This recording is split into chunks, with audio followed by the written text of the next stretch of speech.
Thank you, Mike. Thank you for that nice introduction. I'm very happy to be presenting today at the Ioniconf, so thanks to the Ionic team for having me. I have to admit that this is my first time speaking at a conference, so I'm a bit nervous. Just wanted to emphasize this to encourage other developers, especially other women, to be brave and don't be afraid of sharing your knowledge. So without further ado, let's start. So I'm the co-founder of Ionic Themes, and my daily job is to create Ionic starter apps and guides to help developers build mobile and progressive web apps faster. Maybe some of you know me from having read one of our tutorials, or maybe you have used one of our starters. So I want to thank you all for your support. Our solutions go beyond simple UI kits or templates. They are here to help you succeed in your projects where you have a tight schedule or budget. Well, the title of this talk is How to Build any UI with Ionic. A bit ambitious, right?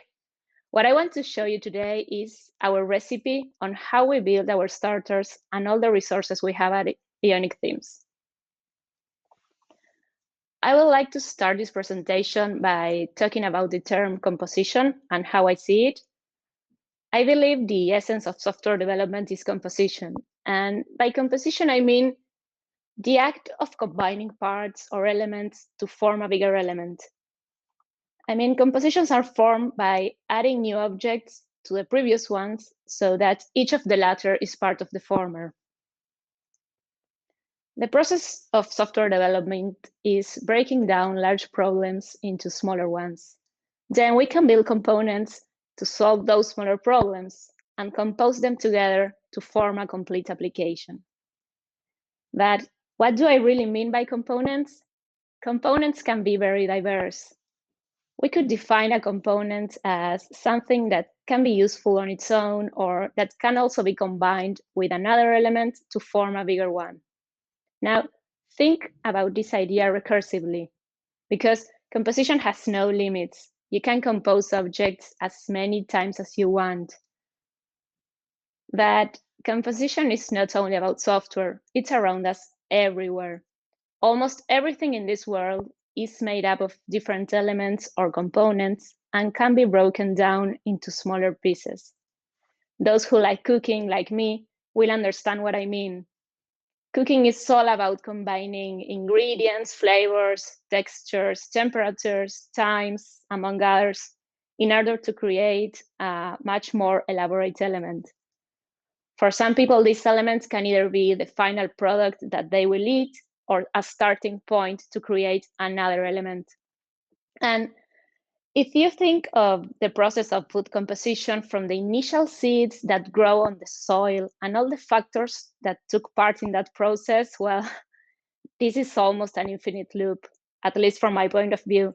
There are endless ways of combining and composing food-related elements. Yeah, I'm very passionate about cooking, and I think it has a lot of similarities with building software, but maybe I will leave that for another talk. Okay, sorry for getting off a little bit. I was driven by my passions, but let's get back into building an app. So let's see here a clear example of how we apply composition when creating a classic sign-up form. For instance, let's start by combining a few inputs, labels, and a button. Here we can see a decent sign-up form, right? And regarding this use case, when the user submits a form with invalid values, our app will indicate them that there are existing errors which must be corrected. As a result, the user experience will be improved. Besides, adding a should hide password, like you can see here, is really helpful for users on mobile devices or small screens. And finally, nowadays, we also need to add social sign-in, because who wants to remember another password, huh? Well, with all these components, I can say now that our sign-up form is complete. But did you see the difference from the first one to this one? Picture this process as a composition of different elements. We had all these individual pieces already built, And here we just combine them properly so as to create the sign-up form. Sounds easy, doesn't it? But that was just for the UI of a classic sign-up page. But take a second to think of all the pieces and elements that any given app includes, like authentication flows, user management, all the UI components such as lists, buttons, cards, menus, tabs, slides. And this is just to mention a few. As for functionalities, maps, forms, navigation, notifications, payments, image handling, and trust me, the list goes on and on. You get my point, don't you? An app is built by composing hundreds of building blocks and functionalities. So if you as a developer pretend to build every piece of your application, you are absolutely out of your mind. So how do we handle this? Through composition, by using and reusing components. And these components can either be created by you or by others. I mean, if you're like us that builds multiple Ionic apps, you have probably gone through the sign up page a couple of times, so there's no point in coding it each time. You can concentrate on building it once and then reuse it as often as necessary and just customize the styles for each application. I love this quote I found the other day from Eric. A software developer who doesn't understand composition is like a home builder who doesn't know about bolts or nails. When building an app, there are many repetitive tasks that you can avoid, like the example we saw from the sign up page. And thanks to composition of multiple events, we save a lot of time. And this frees us from having to be experts regarding all the aspects of our app, of developing an app. We just need to be good assemblers to combine all the building blocks that will result in our unique application. What is more, the beauty of open source is collaboration. Being able to share your knowledge and extend the creation of other developers is something we have to be very grateful for. Personally, I learn a lot from seeing other people's code. So from my point of view, collaboration and community are also a big part of composition because it's like when cooking, you can use an element built by someone else and use it as it is, or you can also use it as a suitable starter to build something else. Okay, enough talking about all this theory. Let's see what the title of this talk promises, how to build any UI with Ionic. One of the features I love the most about Ionic is the immense amount of components that are ready to use, customize, and extend. These elements are also beautifully crafted as web components, enabling encapsulation and allowing them to be portable and easily reused. In addition to this, each of these Ionic components consists of one or more custom elements. More composition, huh? As you can see in this slide, a card can be composed of images, labels, and buttons. And this happens with many other Ionic UI components. Regarding web components, I won't go into details here, but if you aren't familiar with them or if you are interested in learning more, we have an extensive guide in the Ionic Themes blog. Well, how can we build any UI with Ionic framework? By customizing and composing Ionic elements. And for the purpose of this talk, let's divide elements into categories: UI elements and functionalities. Let's start with the UI elements. And as I mentioned before, Ionic provides a number of beautiful and handy components to build our applications. There are different strategies that we can use to customize and enhance these components. So some of them are pretty straightforward, and the others require adding more HTML and CSS. I will show you now how to progressively customize an Ion checkbox using 4 different strategies. A checkbox? Kidding me, Dayana? Yeah, and that's the point. I want to show you how we can achieve beautiful UIs through composition, even with a dull and plain checkbox. So what you can see in this slide is the basic and raw Ion checkbox component. I broke the customization down into 4 levels of effort and complexity, and I built some code examples for each of these scenarios so you can better understand what I'm trying to explain here. Let's go over each of them. Level 1 is about customizing Ionic components using CSS variables and CSS shadow parts. And CSS variables allow a value to be stored in one place and then referenced in multiple other places. They also make it possible to change CSS dynamically at runtime. In this demo app, let me hit play. In this demo app, I added some examples of customizations that we can achieve using these properties. Also, now in this code, you can see how changing some properties, we can customize the basic Ion checkbox to be square and red. These are variables that exist at the component level, and each Ionic component has a list of its available CSS custom properties. Due to encapsulation, the author of the web component, that in this case is the Ionic team, has to expose all the properties that can be modified. It's like if each component had an API, you can think it like that. You can find a list of the available properties on the Ionic documentation. CSS shadow parts add the ability to target a CSS property on an element inside of the shadow tree. Let me quickly explain what a shadow tree is. A shadow tree is a tree of DOM elements inside a shadow root. Nodes within the shadow tree are not affected by anything applied outside the shadow tree and vice versa. And why do we care about this? Because a key aspect of web components is encapsulation. This means being able to keep the markup structure, the styles, the behaviors, all of that hidden and separate from other code so that different parts do not clash and the code can be kept nice and clean. So shadow parts allow us to style elements inside a shadow tree from outside of that shadow tree. In this slide, you can see the internal structure of the Ion checkbox. And on the shadow tree, we can find the parts container and mark. And Ionic exposes these parts to enable customization while preserving the encapsulation. I will show you an example of how to use this. So in this slide on the demo, you can see how I use the part mark to access the check mark icon and change it for another icon like the star or the heart. Also, I went a step further and added an animation to the heart icon. I love this kind of micro interactions. I think they make a huge impact on the overall user experience.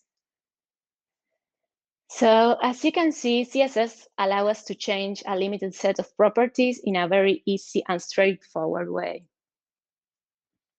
Well, using CSS properties and shadow parts is the easiest and quickest way to customize the Ionic components, but it's a bit limited on its own. The truth is, we can't create a complex UI just by changing these properties. So now in level 2, we will compose our previous checkbox with other HTML and CSS elements in order to create a bigger and richer element like the one you can see in this slide.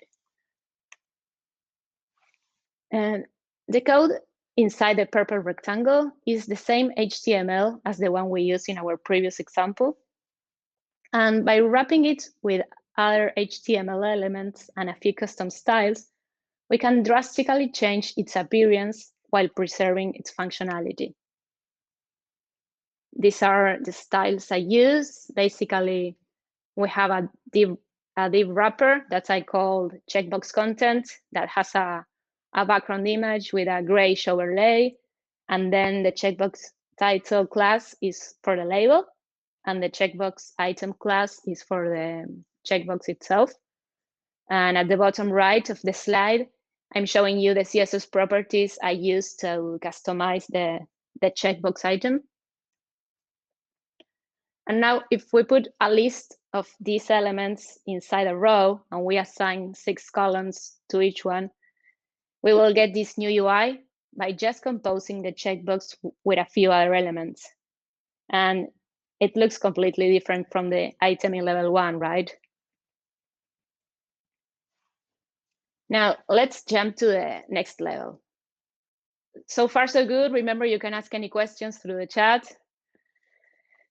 So there are cases when we need to go a step further and access the components API in order to add more advanced styles or to enhance its functionality.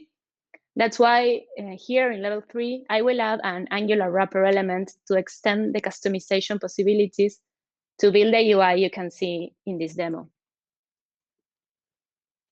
Here, I want to style the whole component based on the internal checkbox state. I mean, checked or not checked. And unfortunately, this is not possible with plain CSS because the parent selectors are not part of the CSS specification yet. So an easy way to solve this is to add an Angular wrapper element to access the checkbox API and listen to its state changes. So when wrapping the code from the components built in level 2, the one you can see in the purple rectangle, we add a custom Angular element that will access the components API. So this is the code for our Angular custom component. It's a very simple Angular component where we just get a reference to Ion checkbox in order to be able to listen to its Ion change event and style our element accordingly by adding a CSS class. Here are the CSS styles. Most of them are the same we use in level 2. So with this approach, you can see how composing elements enable more customization possibilities. Let me show you now quickly more components I built around the checkbox using the same approach.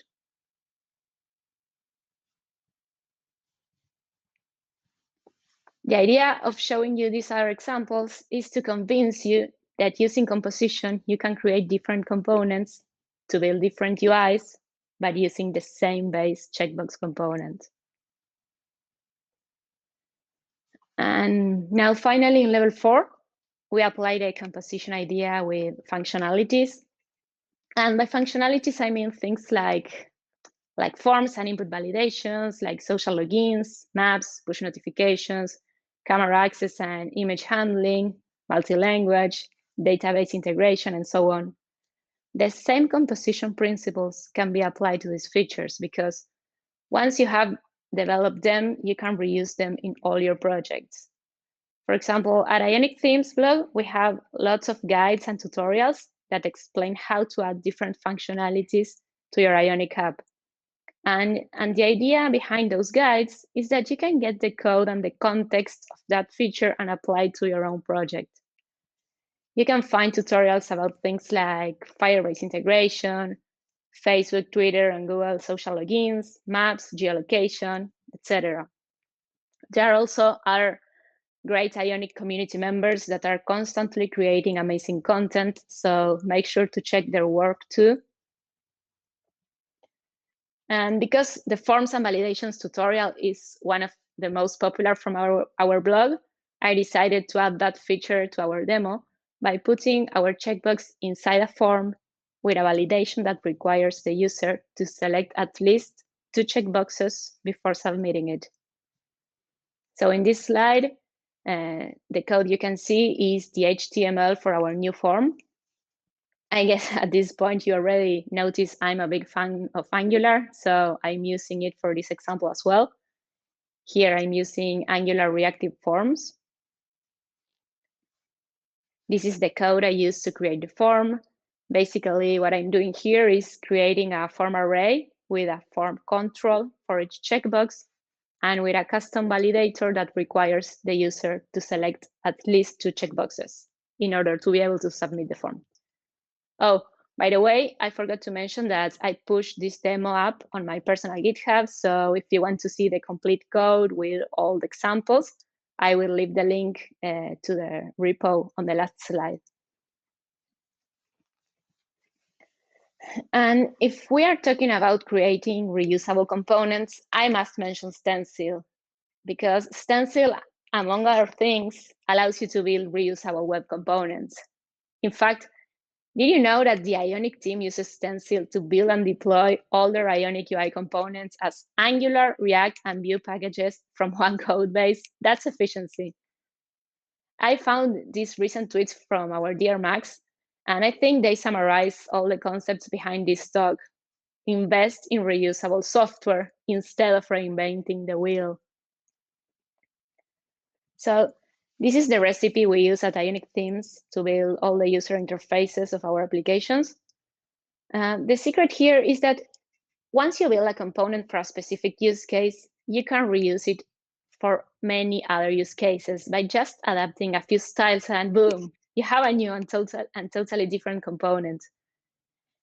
This is what we do each time we create a new Ionic or Angular app. We reuse our existing components and functionalities and adjust them to build our new UIs. So with this talk, I want to encourage you to do the same, to show you that you don't have to build everything from scratch. You can reuse components to build something completely different, and no one will notice that you are reusing code.